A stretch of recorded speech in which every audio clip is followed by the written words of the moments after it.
everybody, Will here, and we got a little bit of Payday 2 in the background. It's a fantastic game for only $30. It's a fresh take on the first-person shooter genre. I highly suggest picking it up. It's a ton of fun. Basically, quick rundown is that you're a thief and you go on missions. So you can rob a bank, rob a nightclub as you're watching. Just kind of a ton of fun different stuff. But anyways, what this video is about is loyalty and trust. So, Microsoft has been making a lot of improvements with the Xbox One, such as removing Always Online, pushing indie games a lot, no longer needing to connect, just a couple of different things. And because of this, a lot of people are saying that people who haven't gone back to Microsoft's side or, still hate the Xbox One are stuck in their mindsets and they need to change their mind. I don't see it that way, and let me tell you why I'm not going anywhere. None of these changes, in my mind, will make me buy an Xbox One. The reason is because when they first brought out the Xbox One and mentioned that they were going to have always online, you basically had to check in once a day. You had to, if you were over at a friend's house, you had to be online every hour. And when talking about people who couldn't, have online, or military people who don't have online, they said, well, we have an Xbox 360. To me, that's bullshit. And of course, the internet, came back and said that, and they changed a lot of their policies. But to me, that sentiment, that mindset should not have even left the boardroom, shouldn't have been brought up, shouldn't have been mentioned. And the fact that it actually made it to production is pretty lame in my opinion. I think that we are the consumers. We don't work for them. They work for us. So it's going to take a lot more than this is what's making the PS4 awesome, so let's use it on the 360 for me to go anywhere.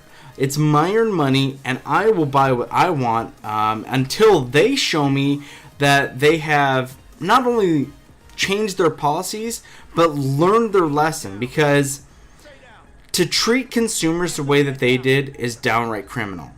To say that, we don't technically own the games that we purchase, and that we, have to follow all of their policies. I understand certain policies, such as, no cursing at other players, or, like being a bully and stuff like that. That makes sense. But as far as needing to check in every day or anything along those lines is bullshit. Shouldn't have ever been mentioned. Shouldn't basically have ever existed.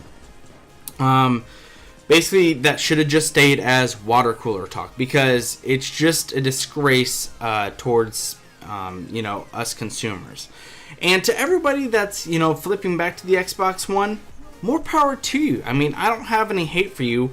These are just my opinions. Trust is a big thing to me. And as far as loyalty goes, I pretty much go to whoever fits my needs the best. Right now, I've been a PC gamer for months. And I know a lot of people have been PC gamers for years and so on and so forth. I built a pretty strong rig recently, and I've been playing pretty much everything that I can on the PC, because basically PC gives me the best sales, has the games that I've been wanting to play, such as League of Legends. They've got the Call of Duty games on there. I haven't quite picked them up because I've been playing like Payday 2 and Rogue Legacy, but basically, what my needs are best fitted for the PC right now. Now, is that going to change when the next generation console comes out? Yeah, probably. The reason for that is that, honestly, the PS4 has some pretty awesome games lined up that I'm excited for. One that isn't really talked about that much is The Crew. It's a racing game that has a little bit of car combat, and I love car combat games. I mean, hell, I've got Twisted Metal in my intro. I've been playing car combat games since back in the PlayStation 1 era, and just love them. It's also got, I guess it's coming out for both consoles, but we got Assassin's Creed 4, which I'm super excited for. Assassin's Creed 3 really let me down. I really did not like it, but as far as all of the ones that, in the 2 era and number 1, I really loved them. I enjoyed it. And number 4 looks to be pretty damn awesome. I got to play it at E3. Really captured my interest because I was prepared to write it off. 3 was such a train wreck in my opinion that I was ready to write the series off and be done with it. But 4 brought me back in. I hope that it's great. Otherwise, if it's not, I really will be done with that series. I don't know, really. I guess those are pretty much the 2 big games that I'm looking forward to for the next generation. I'm sure that more games will come out. I love that they are heavily integrating indie games. I've been playing a ton of indie games on the PC. Like I mentioned earlier, Rogue Legacy. I don't know. I can't think of any that come off the top of my head, but I've been playing a lot of them. I'm a huge indie game fan because I believe, in my opinion, right now, aside from the rare AAA title, everything fits a mold. And I think that indie games break those molds so drastically that they make the game genre, or, playing video games fresh, new, have new ideas rather than just going to war and shooting guns at people. Now, by all means, Call of Duty is still fun, Battlefield is still fun, but I can only shoot people for so long before I need to break and get a nice 2D side scroller like Dragon's Crown or Rogue Legacy where I'm slashing fantasy monsters and stuff like that. And I'm also a huge fan of RPGs and stuff like that. So I mean, I love the PC. Actually, I guess RPGs don't really fit in the PC genre because they don't have many, but that's what I've got my Vita for. I've been playing a ton of Persona 4 on that, so I guess I get my fix that way. So, but basically, back to what I was saying is you kind of need to hold my loyalty and trust, and Xbox really destroyed that with not only their reveal but also their E3 conference.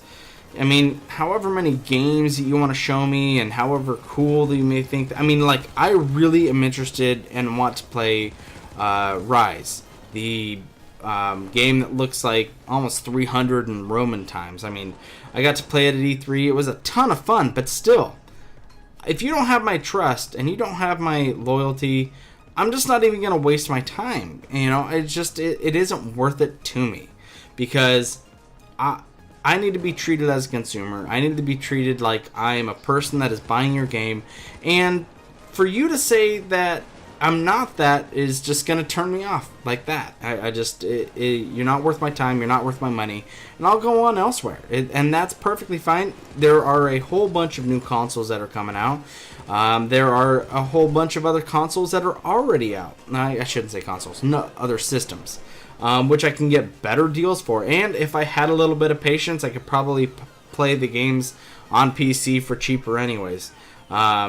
And with that comes the mod system. I mean, hell, games have been playing, being played on PC for years and years after everybody has left them because of the mod system. Grand Theft Auto 4 has a damn Iron Man suit. I wish that I had Grand Theft Auto 4 on PC now because of stuff like that. And people come back to games, just for that. So to me, consoles and Xbox in particular need to work on gaining the fans that they lost heavily. And it's going to take a lot more than just saying, well, this is what Xbox is doing, and I guess that's pretty cool, so we should do it too. It's going to take, I don't know what it's going to take. I still don't think that Xbox Gold even comes close to matching up with PlayStation Plus. PlayStation Plus is a fantastic deal. So, anyways, that's going to wrap me up for this week. Hope that you guys enjoyed. Be sure to like and subscribe if you enjoyed it. And I will catch you guys next time. Did you like the story? Like the story.